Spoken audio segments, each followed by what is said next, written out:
Canada ta hana manyan kamfanonin sadarwa na China biyu shiga hada-hadar katafaren aikinta na intanet na 5G. Daman dai an dade ana sa ran kasar za ta ɗauki wannan mataki, wanda da shi a yanzu Canada ta bi sahun wasu manyan ƙasashe biyar da ake wa lakabi da Five Eyes, waɗanda ke musayar bayanai na sirri da suka hada da Amurka da Burtaniya da Australia da kuma New Zealand. Ga rahoton da Muhammad Anur Muhammad ya haɗa mana. Kafin a kawo wannan mataki tun da farko a watan Satumba na 2018, Canada ta ce za ta yi nazari akan irin barazanar da ake ganin na tattare da amfani da na'urorin da kamfanonin China na Huawei da ZTE ke samarwa. Sai dai wata biyu bayan wannan sanarwa sai aka kama babbar jami'ar kula da harkokin kuɗi ta kamfanin na Huawei, Meng Wanzhou a Canada, bisa umarnin kama ta da aka bayar daga Amurka, wanda kuma hakan ya kai ga rama kura aniyarta, inda ita ma China ta kama wasu 'yan Canada biyu. Ko da yake dai a lokacin hukumomin China sun nuna cewa kaman da suka yi wa mutanen biyu ba shi da nasaba da wancan kame da aka yi wa jami'ar kamfanin na Huawei. An dai saki dukkanin mutanen uku a watan Satumba na shekarar da ta wuce, bayan Meng Wanzhou din ta cimma yarjejeniyar dage gurfanar da ita a gaban shari'ar da masu gabatar da kara na Amurka. Yanzu dai wannan sanarwa ta Canada ta hana sanya na'urorin kamfanin na China ta sa kasar na da alakar musayar bayanan sirri da sauran kasashe da ba sa mu'amala da kamfanonin na China, kamar Amurka, wadda ta nace cewa kamfanin Huawei da ZTE barazana ne ga tsaron ƙasa saboda alakar su ta kudda gwamnatin China, kuma shigar da su aikin sanya na'urorin sadarwa na intanet na 5G mai sauri kamar walƙiya zai baiwa China damar satar bayanai da za a rika aikawa ta wannan hanya. Rahoton da Muhammad Anur Muhammad ya haɗa mana kenan.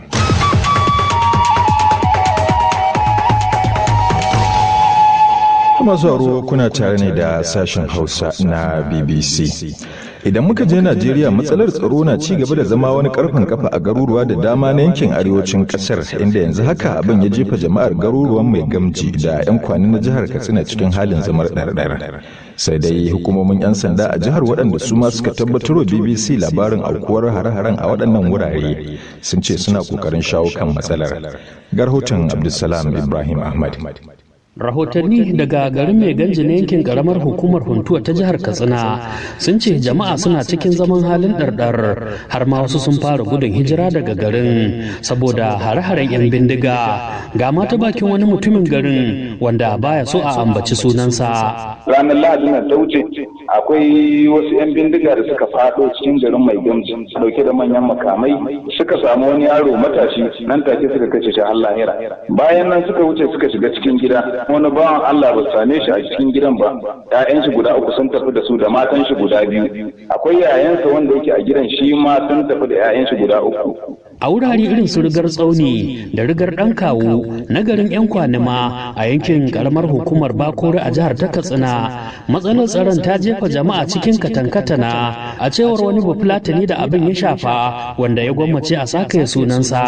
Bacci ma gagaran mulki yanzu halin da muke ciki yanzu ba ma mu bacci yanzu da yamma ta yi, saboda mutanen nan da an ce maka dare yayi kawai suna nan gefen gidajen mu kawai suna kawo mana hari. Kwanan nan kuma suka kewaye garin mu suka haɗa mana shanun mu imanin 86 aka ɗaukan mana nan, har da tumaki nan arewa da mu na unguwar ɗan kawo nan ma sun je sun kwashi shanu 35 da tumaki masu yawa. Yayin da muka tuntuɓi jami'in hulɗa da jama'a na rundunar 'yan sandan Najeriya a jihar ta Katsina, SP Gamba Isa ya shaida mana cewa gaskiya ne a DPO na Central Police Station da ke Funtuwa ya ba mu rahoton cewa barayin daji sun taho da yawa kuma suka afka wannan gari na Mai Gamji, kuma shi DPO da sojoji sun kai ɗauki ga al'ummar wannan ƙauye, kuma kamun su je wannan wuri su waɗannan barayi sun kashe wani bawan Allah, sannan suka je wani mutum da ya rauni, kuma ana gudanar da bincike. To wanda ya auku a yankin 'yan kwanifa can karamar hukumar Bakori? A shi ma haka DPO ya tabbatar mana da aukuwar wannan al'amari, shi ma muna gudanar da bincike domin ganin cewa waɗanda suke wannan aiki an kama su, an guji afkuwar hakan a gaba insha Allah. Jama'ar waɗannan wurare da ma sauran garuruwan da hare-haren 'yan bindiga suka zame wa karfan kafa a yankin arewacin Najeriya dai suna nan cike da fatan ganin an ƙara zage damtse wajen shawo kan wannan matsala. Abdulsalam Ibrahim Ahmed, sashen Hausa na BBC daga Abuja, Najeriya. To wasu masu neman shugabancin Najeriya da yana ci gaba da bayyana aniyarsu da kuma shirin da suke da shi na tunkarar manyan matsalolin kasar musamman ma tsaro. Baya ga manyan jam'iyyun siyasa irin su PDP da APC akwai 'yan takara a wasu jam'iyyu da ke zawarcin kujerar shugaban kasar. Manjo Hamza Al-Mustapha wato dogarin tsohon shugaban kasar marigayi Janar Sani Abacha wanda ke neman takara a jam'iyyar Action Alliance a tattaunawarsu da Ibrahim Isa ya ce matukar ya samu shugabancin kasar to kuwa zai magance matsalar tsaro cikin kankanin lokaci, sai dai ya fara ne da yin bayani akan yadda aka yi ya fito takara. Akwai waɗansu ƙungiyoyi sai suka je suka haɗa kuɗi suka je suka siyo fom suka ce su dai ga nasu gudunmawa kuma ga jam'iyya kaza to yanzu muka shiga wata jam'iyya da ake kiranta Action Alliance. Za ka dai shiga takarar shugaban kasa? A insha Allah na riga na yin tikitin kuma in Allah da zan shiga kana ganin lokaci yayi za a shiga siyasan gadan-gadan. Wasu za su ce me yasa Manjo Al-Mustapha ba ka son jibantar manyan jama'iyyun siyasa da aka fi sanin su a ƙasa haka? Menene manya wajen gurɓata ƙasa? Yanzu misali wanda yake shugabancin ai babanmu ne mu ai da mu president Buhari mun san shi tun muna ƙanana, to amma za ka ga wanda suka kewaye shi su ne gurɓatattun Najeriya suna nan da yawa. Yanzu in ka zauna ka ce ka ɗora wannan gwamnatin askeli ta'adin da suka yi ranar da zai fara fahimta na san ranar zai sake tunani da yawa.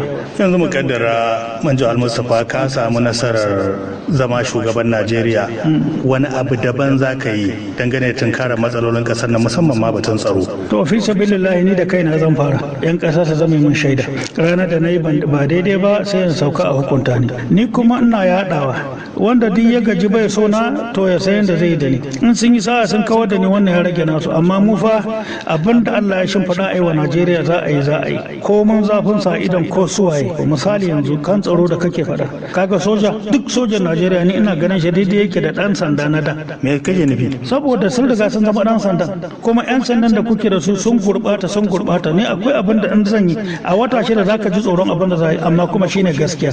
Kamar me za a yi? Abin da zan yi wa soja, ka san in mutum ba lafiya an kai shi asibiti an kai shi ɗakin likita za a yi mashi sojiri, ka san haka, to wannan garan bawul da zafin dole ne. Misali ba shigantakan nan ta yi wa ta Boko Haram ba, wallahi ne zan ce a wata shida in dai ba ta yi ba duka manyan nan sai an rage muku girma, kuma za ku tafi gida, kuma za a hukunta ku, kudin da aka ba ku sai kun fitar shi sai an musu probe. A wata shida a matsayin na shugaban kasa zan je Zambisa, can zan koma zan yi hutun sati wurin, in wani abu ya taba ni magani. Ka ce shugaba Buhari ya mika wa mutum amana shikenan sai ya bar shi da amanar, kai me za ka yi daban da nasa? A ne na ɗauki rantsuwa ba ni da hakuri, in kaga ana cuta to mu magana ta ƙare.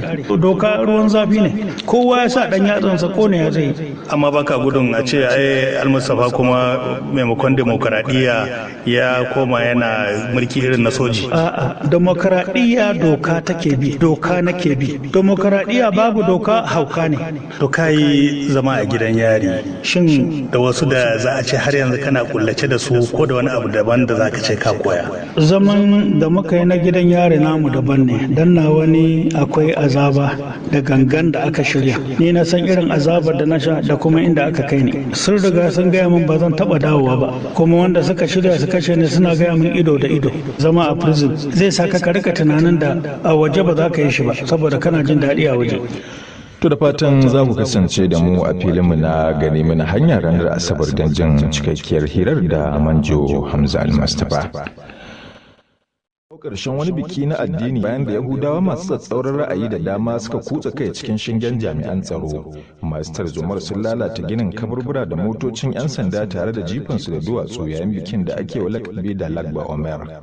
Jami'ai 8,000 da aka tura domin tabbatar da tsaro sun kwashe mata da ƙananan yara daga yankin.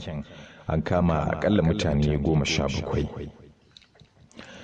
A wata shari'a ta farko irin wannan, wata kotu a Argentina ta samu kasar da laifin kisan kiyashin da aka yi wasu bayi sama da 400 kusan karni ko shekaru 100 da suka gabata. Al'ummomin Qom da Moquet sun kasance bayi ne da ke aiki a wasu gonakin auduga na Turawa a Kako. Hukumomi sun harbe su ne a shekara ta 1924 bayan da suka yi zanga-zangar nuna rashin amincewa da irin wannan rayuwar wahala da suke yi. La masacre provocó graves consecuencias en los sobrevivientes y en sus... Daya daga cikin alƙalan da suka yanke hukuncin kenan ke cewa kisan kiyashin ya haifar da mummunan sakamako ga dangin waɗanda aka kashe, ta dalilin haka tsatsan mariganyen sun rasa yaransu.